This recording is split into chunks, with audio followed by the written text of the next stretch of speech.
Welcome to the History Nerds United podcast. I'm your head nerd, Brendan. Thank you so much for being here. Today's social media star, Adrian Bliss, and his book, The Greatest Nobodies of History. Let's talk about the elephant in the room. All right, this is a social media star writing a history book. I know people are going to be skeptical. I was a little skeptical going in, and I loved it. It's hilarious. It's sincere. And Adrian does a fantastic job of having fun with these stories, but also really teaching you about history. In the background, while you're having fun, you don't realize you're doing it. So it's a great book for everybody. Talking to Adrian was great. Just like the book, he's a really sincere guy, loves history, and I think that comes through in the interview. So how about I shut up? Let's do it. And here we are with author Adrian Bliss, The Greatest Nobodies of History, Minor Characters from Major Moments. Adrian, thank you so much for coming on. Thanks for having me. So I should say author, but also social media star. Can you tell me, Adrian, how to become a social media star in 3 steps or 4 steps if you really want to milk it, but I prefer 3 steps.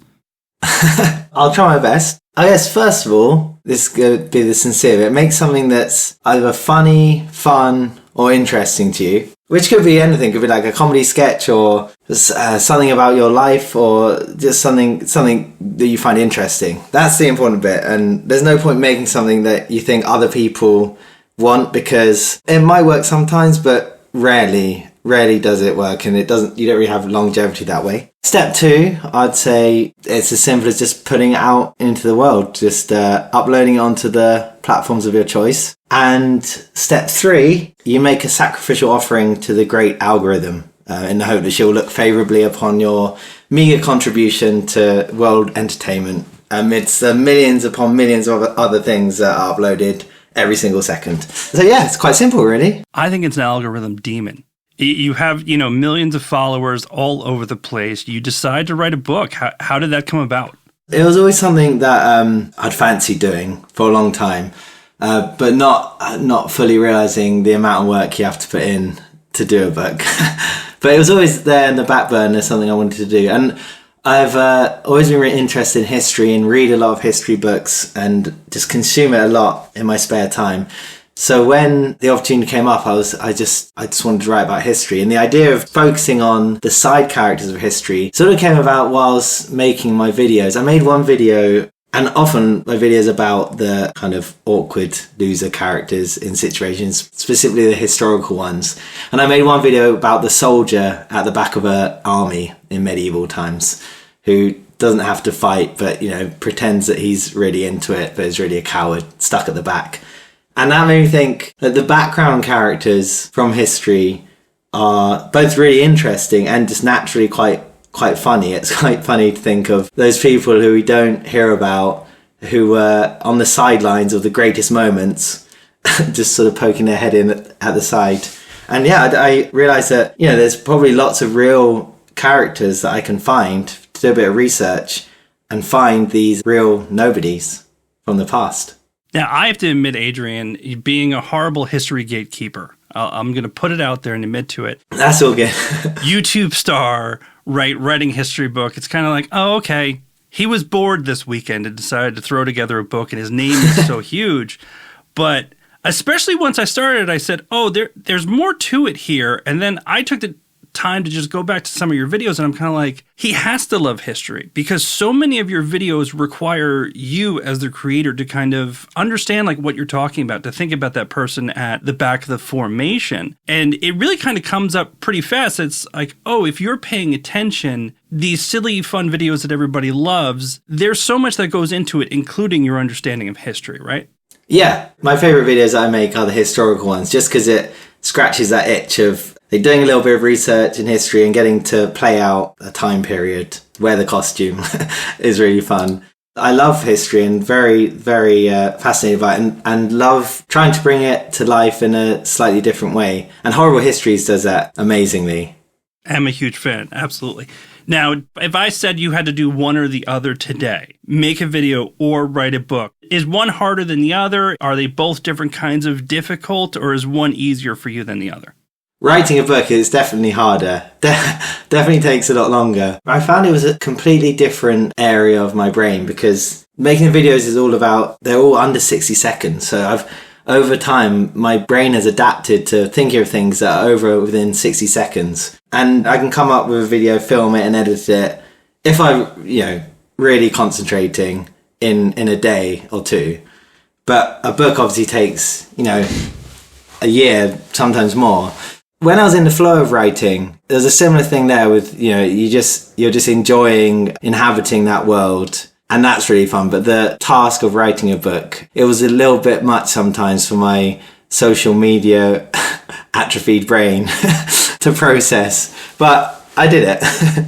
Well, what I love too, the way you set up the book is absolutely genius, because my history brain says, this is great, I'm laughing my ass off. No problems there. I'm like, but I'm the type of person where I'm like, wait, is that a joke or is that really history? And I read the first chapter, I get to the end of the first chapter, and you have an addendum for each one of them where you say, oh, by the way, here's all the things that are absolutely facts taken from history.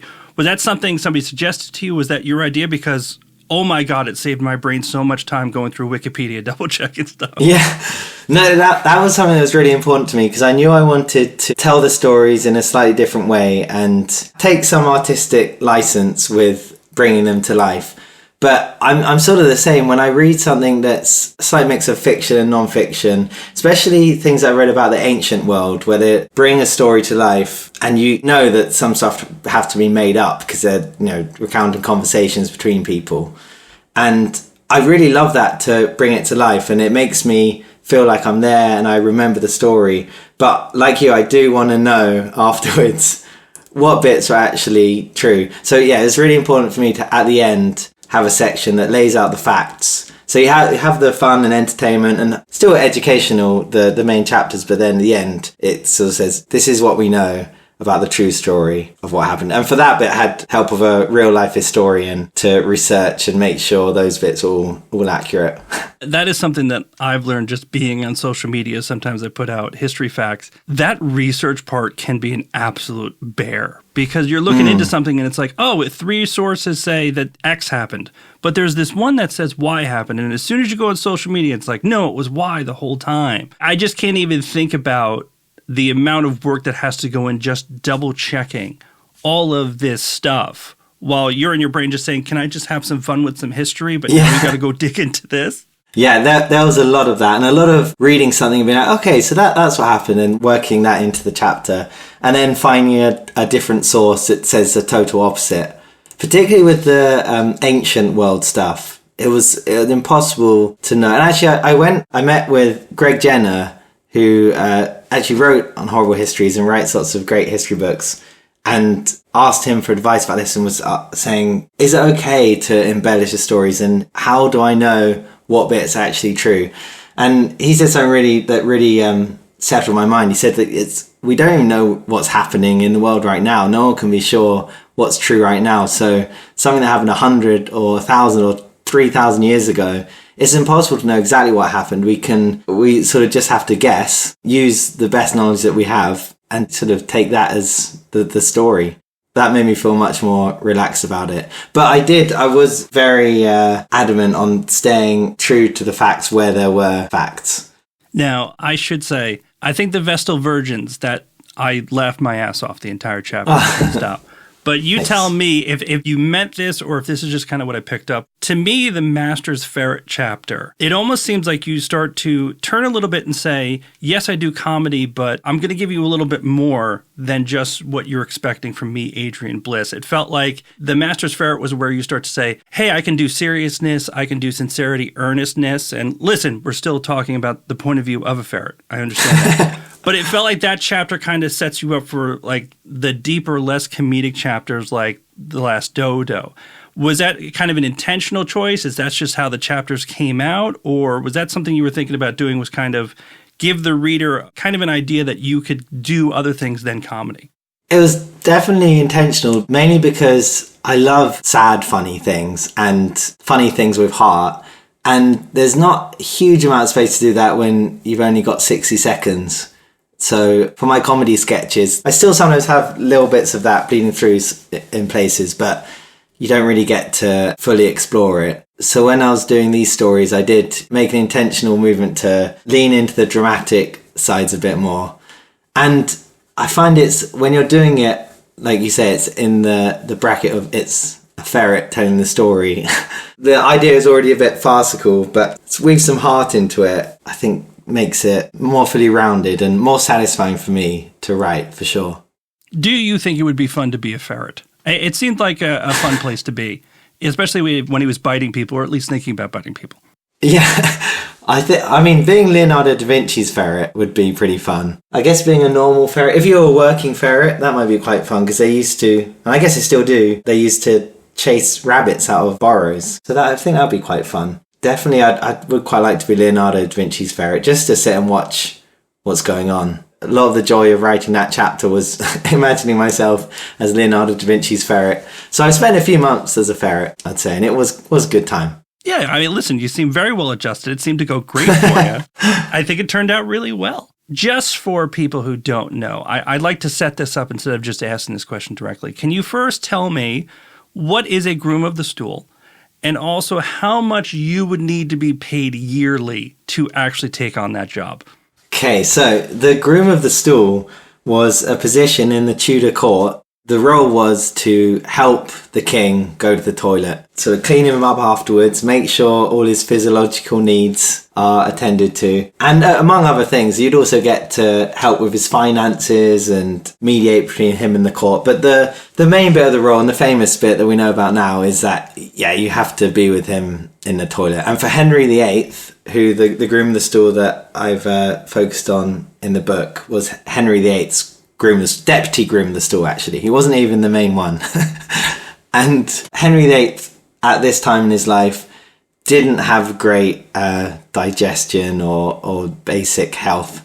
So being his toilet attendant then was a pretty gross job. Saying that, it was also hugely sought after, because what it meant being the toilet attendant is you got to spend more time with the king than anyone else.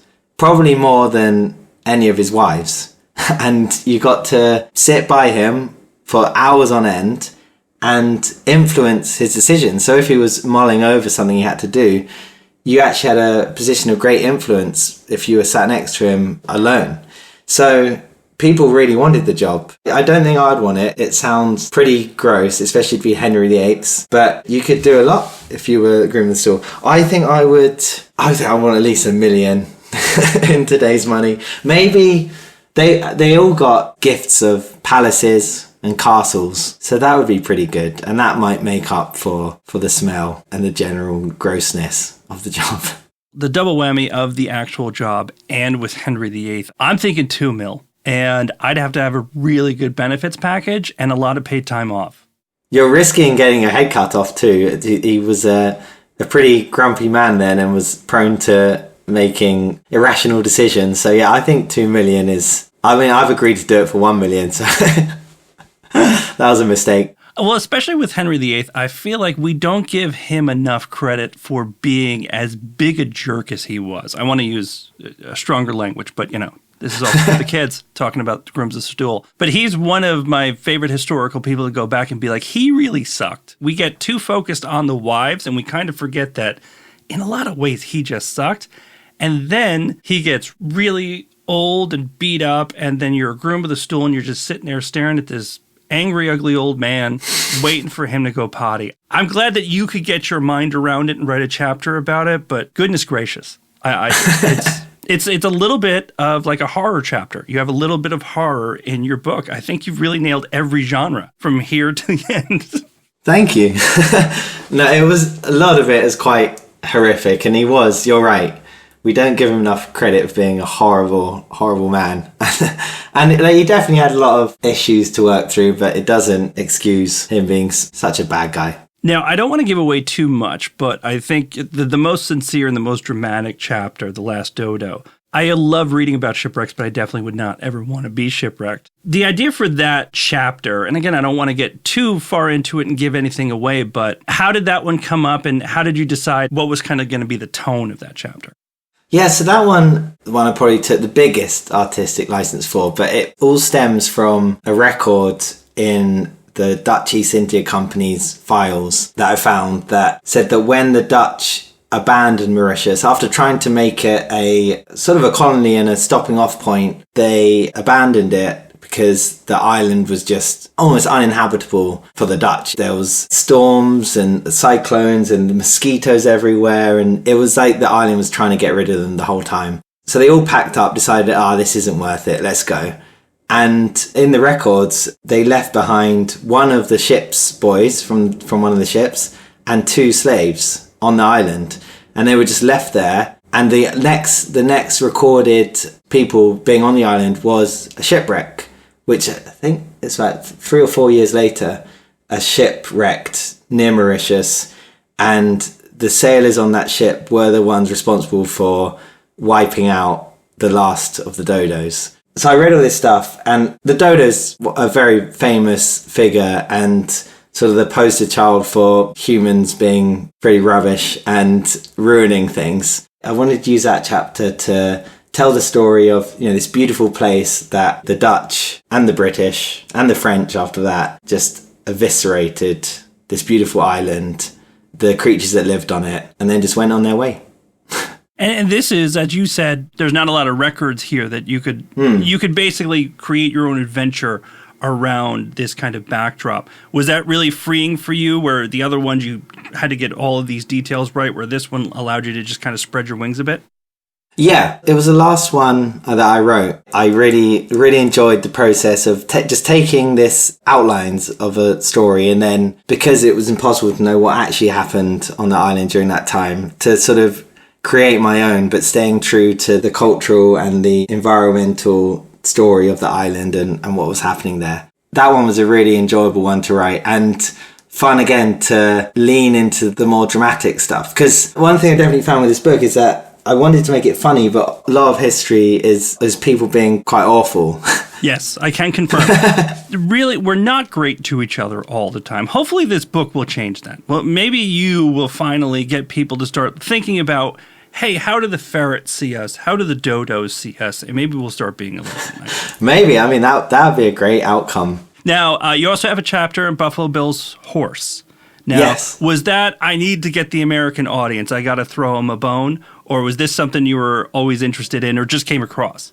I think that one stemmed from finding out about, not actually the American side of it, but about Queen Victoria meeting Buffalo Bill's horse. I wanted to find out more about that situation. And I heard about Buffalo Bill and knew about, sort of generally about his whole thing, but I didn't know a lot about his Wild West show and what a huge thing it was. And I didn't know that he'd brought it to the UK and had performed for Queen Victoria. I think I saw this image of Queen Victoria meeting the horse and Buffalo Bill.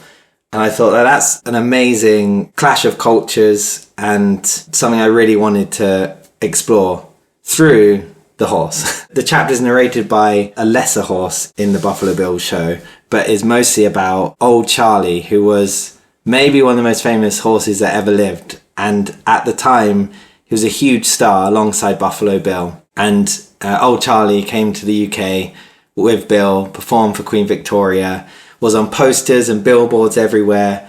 And it was sort of like a celebrity fever spread around America and the UK. And when it came to the UK, this fever reached Buckingham Palace and Queen Victoria demanded a private performance of the show, which is what the chapter centres around, this performance for the Queen. I think that was actually my favourite one to research because it wasn't so long ago that there weren't many facts to get hold of. And I got to read newspaper reviews from the show in London, got to see the billboards and the signs. So I felt like I could really immerse myself in that world. And it was fun to be a horse for a little bit.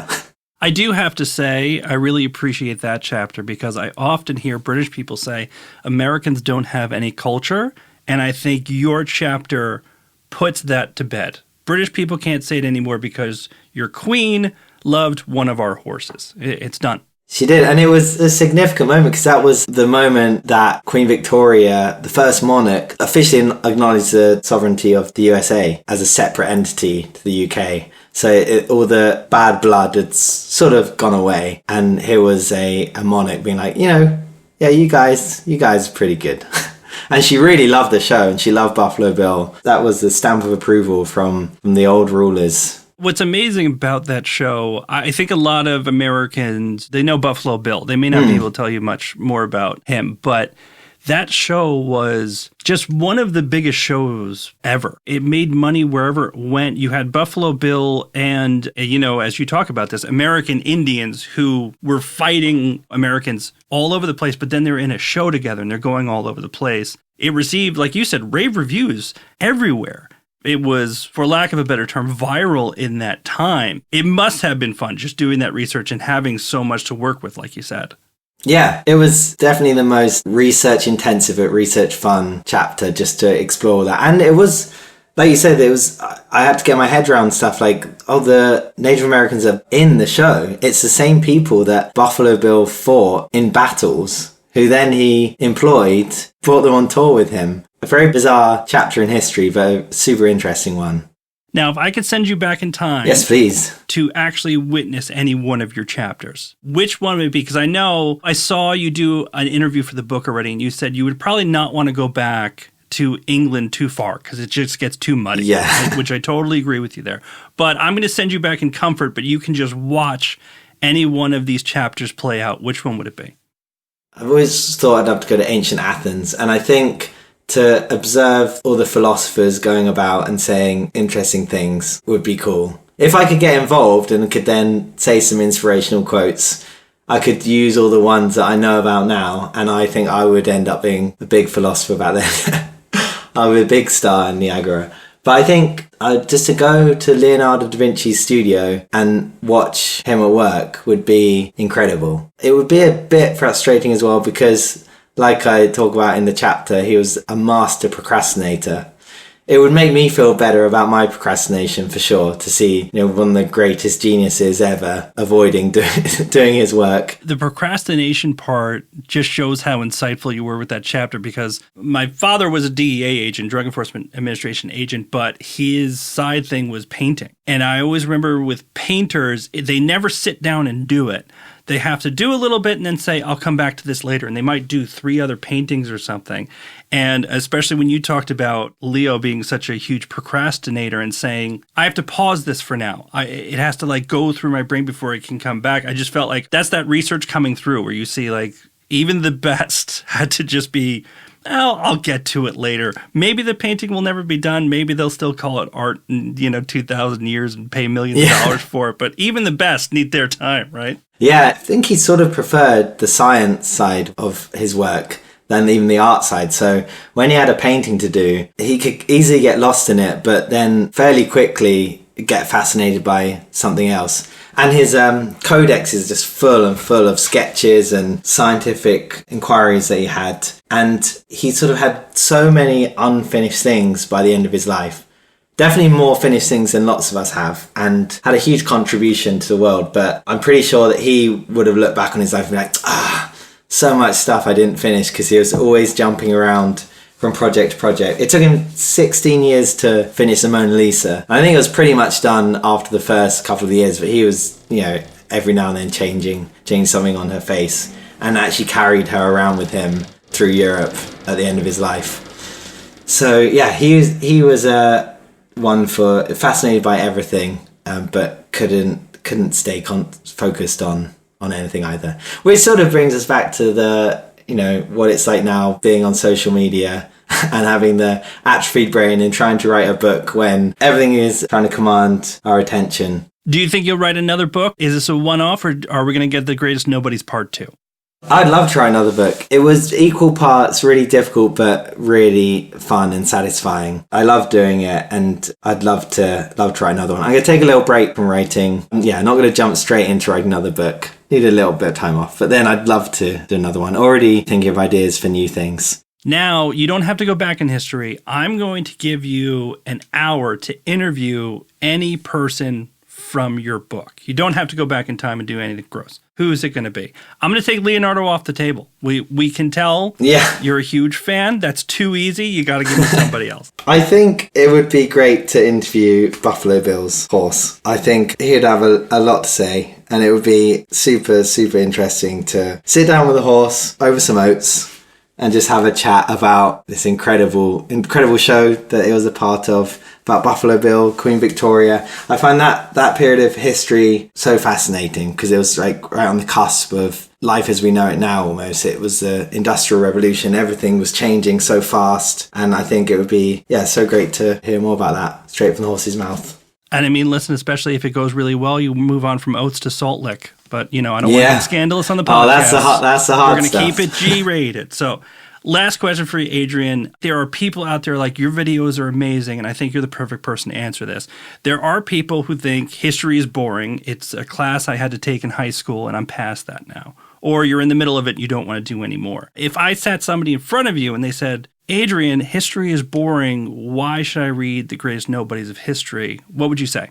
Okay, so I have this, with some of my friends find history really boring. But I think it's all about how it's presented. And I think schools generally do a pretty bad job of presenting it. I really enjoyed history, mostly in school. But there was definitely parts of it which were presented in a slightly dull way. And I think if you bring history to life, even if it's at the expense of some facts, you can get people very interested in it, which is what Horrible Histories does and what I've tried to do in this book. And I think history is it's all about humans doing dumb things. It's like a whole catalogue of very human errors and dreams and ambitions and people being awkward and silly and misunderstood, being in the wrong place at the wrong time. History has this sort of thing where people think it's this dusty, boring subject, but actually it's everything. It's everything that's ever happened. If you're interested in people, you should be interested in history, I think. Adrian, I think you nailed it. I love the book. I'm going to say you're going to come back to talk to me again for part 2, right? Wherever it is. Yeah. I just want it recorded so that I can go back to your publisher and be like, he promised he can't I'll come back. This is my promise. Adrian, thank you so much. It's an honor, and the book is fantastic. Thank you so much. So lovely to talk to you. And that's it for this episode. Adrian, thank you so much for coming on. The Greatest Nobodies of History. Listen, this is a perfect book if you're not totally into history all the time. It's funny, it's interesting, it's fantastic. Go out and get it. Get it as a gift for somebody. Trust me, everyone's going to be happy with it. Hit us up, Instagram, Twitter, Facebook. Don't forget the YouTube channel. Until next time, nerds, stay cool. History Nerds United.